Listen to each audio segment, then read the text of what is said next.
All right, yeah, there it is. So I'm not gonna lie, I was sleeping when this trade went down. I actually fell asleep on my couch last night, and as I was going upstairs, right before I went to bed, I just saw my notifications on my phone to even open it. I got a Woj one, so I had to look at it, and yeah, I saw it right before I went to bed for the second time that Kevin Durant is being traded from the Brooklyn Nets to the Phoenix Suns in exchange for Mikal Bridges, Cam Johnson, Jay Crowder, 4 first-round picks, all unprotected, in a 2028 pick swap. So yeah, the Suns did it, man. The Nets did it. I did not think that Kevin Durant was going to get traded. I think probably once the Nets knew that once Kyrie wanted out, they weren't going to get a stud player back for Kyrie, and then they probably pivoted to the Toronto Raptors, seeing if they could add Fred VanVleet and Anunoby or Pascal Siakam or another player, a good player to maybe pair up with KD. I wouldn't even been surprised if they looked at Bradley Beal on the trade market as well, but the Nets couldn't find, I think, another player to add next to KD, so they're like, all right, what's the point? Ben Simmons is not working out. This team around Kevin Durant, who, we don't know, could be injured for the rest of the season or could be hurt in the playoffs. We might be a first-round exit. Is it really worth it? Or let's get KD at his highest value when he has 3 years left on his contract, and yeah, get a godsend of first round picks 2023, 5, 7, and 9. I mean, the picks this year probably aren't going to be that good.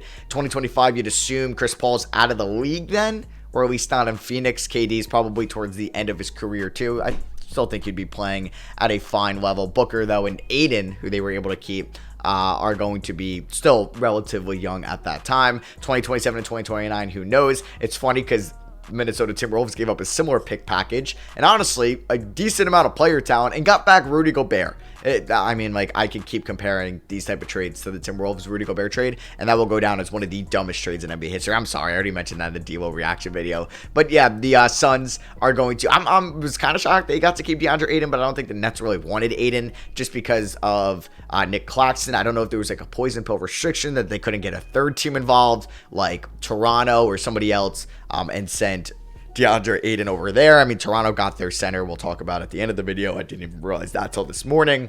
But the Suns deplete their bench. I mean, they give up Cam Johnson, Jay Crowder, who were top pieces to come off the bench for them. Jay Crowder wasn't playing all year, though. And they gave up Mikal Bridges, who's the prime piece going back to Brooklyn. He'll have a larger role there. But for Phoenix side of things, hey, you're going to have Chris Paul, Devin Booker, either Torrey Craig or TJ Warren at the 3, who they also got back in this trade. And then they will have KD at the 4, and then they will have Aiden at the 5. Yeah, so Warren has a reunion to the team that drafted him back here in Phoenix. You're able to keep DeAndre Ayton, which works out because him and Booker are on a similar time line with their ages. KD is a little bit younger than Chris Paul, but just as old. And Chris Paul is, like I said, not his skills diminishing. He's probably going to be out of the league in a few years, and retiring. That's why. So the Suns, in my opinion, with this starting 5, if they're fully healthy, are the team to beat in the Western Conference. Now, if we're looking at overall depth, if somebody gets hurt, if somebody has an off night, their bench is not very good. You're relying on Campaign, Saban Lee.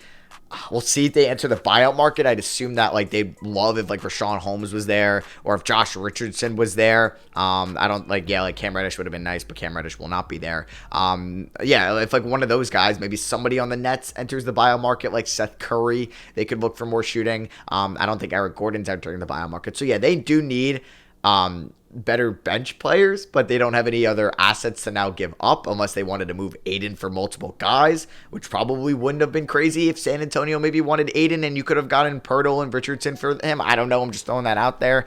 If you could have gotten Pirtle, Richardson, I don't even know, and another vet maybe, or I don't think Utah would have wanted him.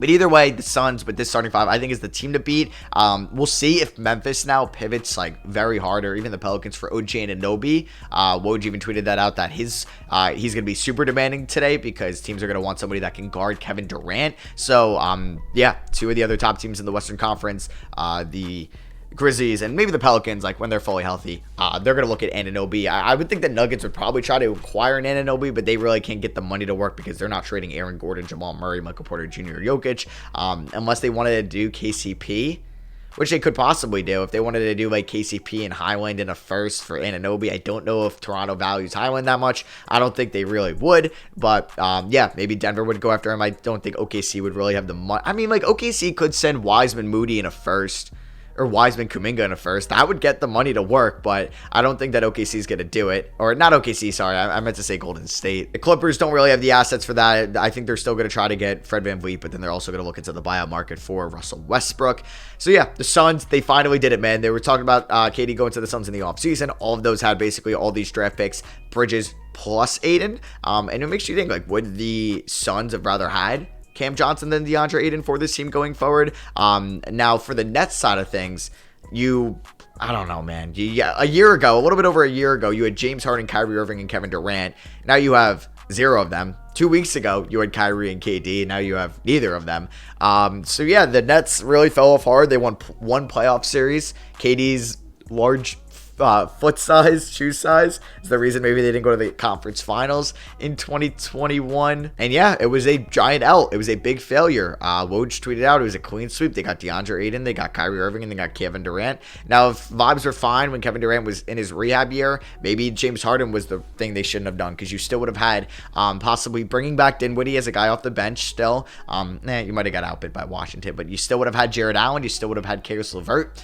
Maybe that would have been the thing to do, is keep those guys. But yeah, now the Nets have a solid amount of talent. Like, you have Dorian Finney-Smith, you have Spencer Dinwiddie, you have Seth Curry, you have Cam Johnson, Jay Crowder, Mikal Bridges, Nick Claxton, Ben Simmons, Cam Thomas, who's now the modern day Linsanity, but possibly even better. Probably even better. He's definitely got more talent. He's younger at the time. He's a more versatile scorer. He's going to get a larger workload. Hell yeah, I love that. Like, you're throwing out Dinwiddie, Thomas, Finney-Smith, or Bridges, Finney-Smith, Claxton. That's a really good defensive lineup, and you can even sprinkle Ben Simmons in there as well for some defense. We'll see if Ben Simmons is going to get more shots up to maybe regain some of his trade value. You got a bunch of first-round picks for the future now, and you got that other 2029 Mavericks pick. The only thing is that they're going to be missing a couple of their first-round picks from the James Harden trade. So they're going to be chilling on draft picks in the later part of the decade. Just like for the next couple of years, it might be a little bit thin with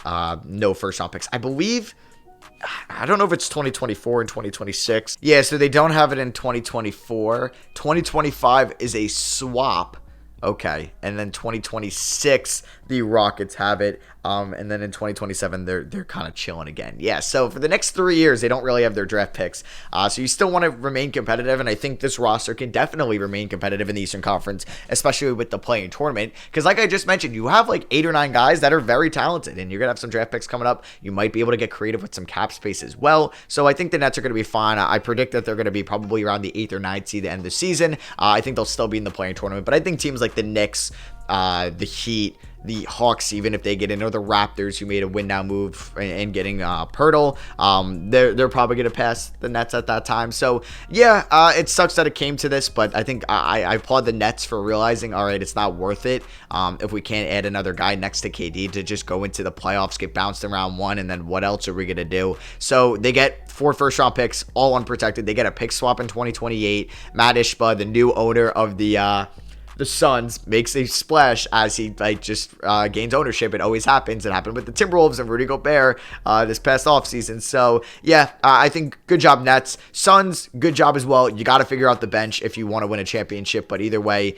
Devin Booker, Chris Paul, DeAndre Ayton, and Kevin Durant is a nice foursome right there in Phoenix. Now I just want to quickly talk about 2 other trades that went down to end the video. So Jakob Poeltl was traded from San Antonio to Toronto. Welcome back to Toronto, Jakob Poeltl, the team that drafted him, for Khem Birch, a protected 2024 first-round pick, and 2 future second-round picks. Yeah, Poeltl was in the trade that sent him and DeRozan to San Antonio for Kawhi. A couple years later, they want Poeltl back. He is a good center that they could put, I think, next to Pascal Siakam at the 4. You still have Scotty Barnes. I'm sure Anunoby's going to get traded. We'll see if Gary Trent Jr. gets traded. Then maybe there's a young wing coming back, or a young guard that will play, and Fred VanVleet and the Raptors would hope to probably be in playoff contention this season still, and then also for years going forward. They didn't really mortgage their future at all, and Poeltl's still young, and I'd assume they want to re-sign him if he thinks he's a good fit next to Barnes and Siakam. It's funny, San Antonio wanted 2 first-round picks. Now they just got 1 protected first-round pick, but you know what? It's something. You weren't going to re-sign him at the end of the year. You probably weren't going to give him $15+ million, so at least you got something in return. They're tanking for Wemby. That's the guy they want. And lastly, my New York Knicks made a trade last night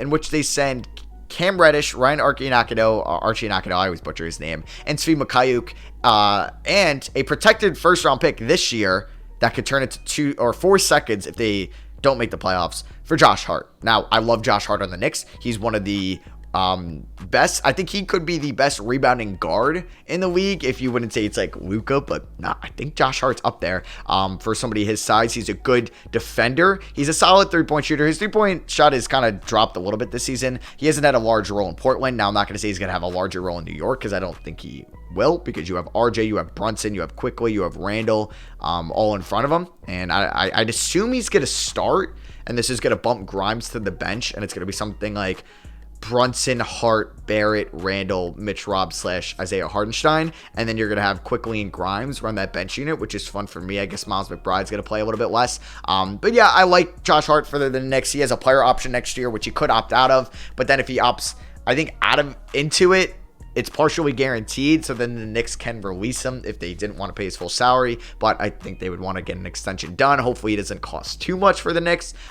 Maybe you can lock him up on a 4-year deal worth like $60 million, and it's no more than $15 million a year. I'd be very happy on that, but hey, his defense and possibly 3-point ability can come at a premium, so we'll see how much he gets paid there. And then for the Blazers, I don't really know what they're trying to do. I feel like every year they just make a buying move and a selling move. Like, this is a selling move, unless they really like Cam Reddish as a player, and hey, you might get a late first-round pick or a mid to late first round pick in this draft. That's something for Josh Hart, who might have been gone in the offseason. So you know what? We should got something in return. You get to see Cam Reddish with some of those other young guys like Shaedon Sharpe and Anthony Simons. We'll see if they re-sign Jeremy Grant, or is he going to be a surprise trade today? Or is Damian Lillard going to be a surprise trade today? But probably not. But yeah, let me know what you guys think of all these moves down below. If you wanted to give me like kind of your opinions on the KD trade, that was obviously the biggest one, and the biggest one we will see at the deadline. He's a top 5 guy in the NBA.